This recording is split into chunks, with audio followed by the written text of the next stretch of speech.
So லாஸ்ட்டாக பார்த்தீங்கன்னா corona டைமில் பார்த்தீங்கன்னா குரூப் டி நோட்டிஃபிகேஷன் வந்துச்சு. ஸோ கிட்டத்தட்ட பார்த்தீங்கன்னா ஒரு 1,400,000க்கும் மேலே ஒரு வேகன்சி, பெரிய வேகன்சி வந்து இருந்துச்சு. ஸோ அந்த வேகன்சியில் பார்த்தீங்கன்னா நிறைய பேருக்கு பார்த்தீங்கன்னா குரூப் டியில் வந்து ஜாப் கிடச்சிருக்கும்.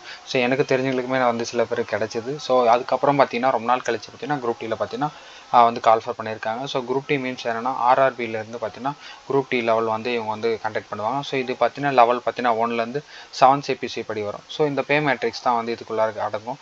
ஸோ இது பார்த்தீங்கன்னா டெக்னீஷியன், நான் டெக்னீஷியன் ரோல்ஸ் வந்து அடிப்படையில் வந்து பேஸ் பண்ணி எடுப்பாங்க. ஓகேங்களா?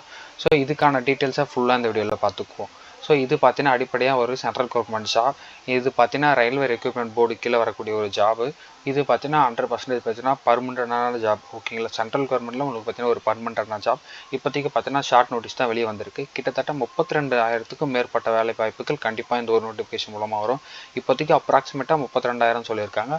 கண்டிப்பாக நோட்டிஃபிகேஷன் வரும் சமயத்தில் பார்த்தீங்கன்னா இது இன்க்ரீஸ் ஆக சான்ஸ் இருக்குது. இதுக்கான பிளேஸ்மெண்ட் ஆஃப் போஸ்டிங் பார்த்தீங்கன்னா கிட்டத்தட்ட இந்தியா ஃபுல்லாக எந்த ஸ்டேட் வேணால் உங்களுக்கு கிடைக்கும்.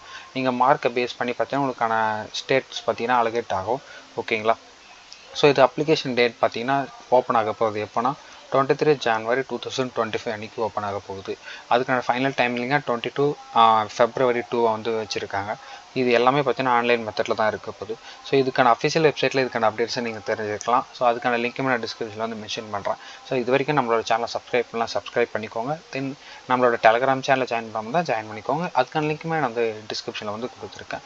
ஸோ இதுக்கான பேயிங் லெவல் பார்த்தீங்கன்னா 11 சொல்லிட்டேன். குரூப் டிக்கு பார்த்தீங்கன்னா அப்ராக்சிமேட்டாக பார்த்தீங்கன்னா உங்களுக்கு பார்த்தீங்கன்னா பேசிக் பே வந்து 18,000 அங்களுக்கு கிடைக்கும்.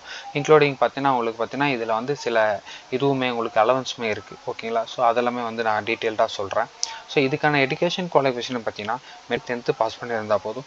அப்படி இல்லைனா பார்த்தீங்கன்னா ஐடிஐ முடிச்சிருந்தால் போதும். ஓகேங்களா? ஸோ இதுதான் வந்து இவங்க எதிர்பார்க்குற ஒன்று. ஓகேங்களா? ஸோ இது மட்டும் இல்லாமல் அடிஷ்னலாக அவங்ககிட்ட வந்து அப்ரண்டிஸ் சர்டிஃபிகேட் இருக்குது, நேஷனல் அப்ரண்டிஸ்ஷிப் சர்டிஃபிகேட் இருக்குனாலும் ஓகே தான். அதுக்குமே அலோட் வந்து இருக்குது. ஓகேங்களா? ஸோ இதுக்கான ஏஜ் லிமிட் பார்த்தீங்கன்னா 18 வயசுலேருந்து 36 வயசு இருக்கணும். ஸோ 36 வயசு தாண்டி சேனல் அப்ளை பண்ண முடியாதான்னு கேட்டால் பண்ண முடியும். 18லேருந்து 36 வயசுங்கிறது பார்த்தீங்கன்னா யூஆர் அன்ரிசர்வ்ட் கேட்டகரிஸ். ஸோ இது எல்லாமே பார்த்தீங்கன்னா சென்ட்ரல் கவர்மெண்ட் ஜாப். அதனால பார்த்தீங்கன்னா இது பார்த்தீங்கன்னா எல்லாமே பார்த்தீங்கன்னா வந்து எஸ்சி எஸ்டிக்கு மட்டும்தான் வந்து தனித்தனியான வந்து ஜாப்க்கான வேகன்சிஸ் மட்டும் இல்லாமல் அதுக்கான ஏஜ் ரிலாக்ஸேஷன் இல்லாமல் இதுக்கு பார்த்தீங்கன்னா ஓபிசிக்கு கீழே பார்த்தீங்கன்னா பிசி, எம்பிசிஎல், டிஎன்சி இவங்க எல்லாமே பார்த்தீங்கன்னா ஓபிசி கீழே வந்துடுவாங்க. ஸோ எஸ்சி எஸ்டி பார்த்தீங்கன்னா தனித்தனியாக இருப்பாங்க. ஓகேங்களா? யூஆர் பார்த்தீங்கன்னா தனியாக இருப்பாங்க. எக்ஸ்ட்ராவாக பார்த்தீங்கன்னா இடபிள்யூஎஸ்ங்கிற ஒரு கேட்டகரியும் இருக்குது. ஸோ அது வந்து பார்த்தீங்கன்னா எக்கனாமிக்கலி வீக்கர் செக்ஷன்ற கேட்டகரி.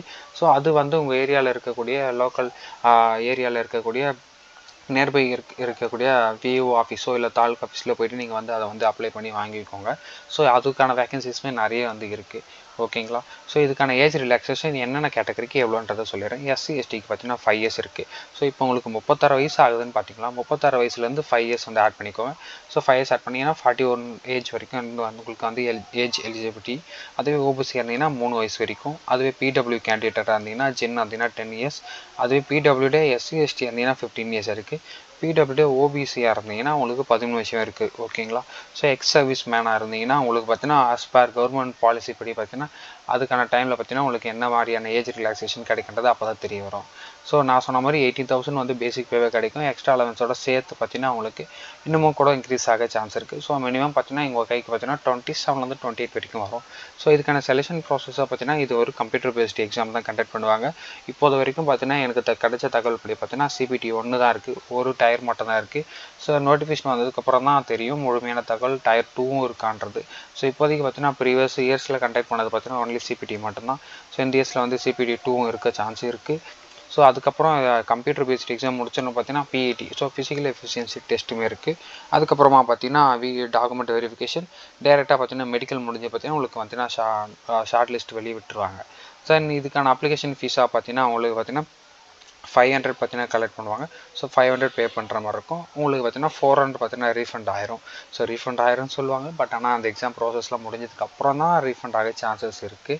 ஸோ நீங்கள் வந்து பிடபிள்யூ கேண்டிடேட்டோ இல்லை டிரான்ஸ்ஜெண்டரோ எக்ஸ் சர்வீஸ் மேனோ எஸ்சி எஸ்டியோ இருந்தீங்கன்னா உங்களுக்கு பார்த்தீங்கன்னா இன்க்ளூடிங் பார்த்தீங்கன்னா ஹோமனாக இருந்தீங்கன்னா உங்களுக்கு பார்த்தீங்கன்னா வெறுமனே 250 தான். ஸோ அந்த 250 பார்த்தீங்கன்னா உங்களுக்கு பார்த்தீங்கன்னா எக்ஸாம் அட்டன் பண்ணதும் பார்த்தீங்கன்னா உங்களுக்கு ரிட்டன் ஆயிரும். ஸோ நீங்கள் வந்து ஜென்ரல் கேட்டகரியாக இருந்தீங்கன்னா நீங்கள் 500 பே பண்ணுவீங்க, 400 ரிட்டன் ஆகும். தென் பார்த்தீங்கன்னா 250 வந்து SC/ST அந்த உமன்ஸ்க்குலாம் பார்த்தீங்கன்னா பே பண்ணணும். எக்ஸாம் ஒன்ஸ் அட்டன் பண்ணது பார்த்தீங்கன்னா ரிட்டன் ஆயிரும். இந்த பேமெண்ட் மெத்தட் எல்லாமே ஆன்லைன் தான், எதுவுமே வந்து ஆஃப்லைன் கிடையாது. ஸோ இதுக்கான எப்படி அப்ளை பண்ணுறது வீடியோ பார்த்தீங்கன்னா இதுக்கான நோட்டிஃபிகேஷன் January 23 அன்றைக்கி வரப்போகுது. அதுக்கான டீட்டெயில்ஸை நான் முழுமையாக பார்த்தீங்கன்னா அப்போ வந்து நான் உங்களுக்கு சொல்கிறேன்.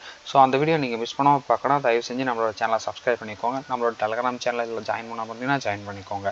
So until then, bye from Tamil Wallet.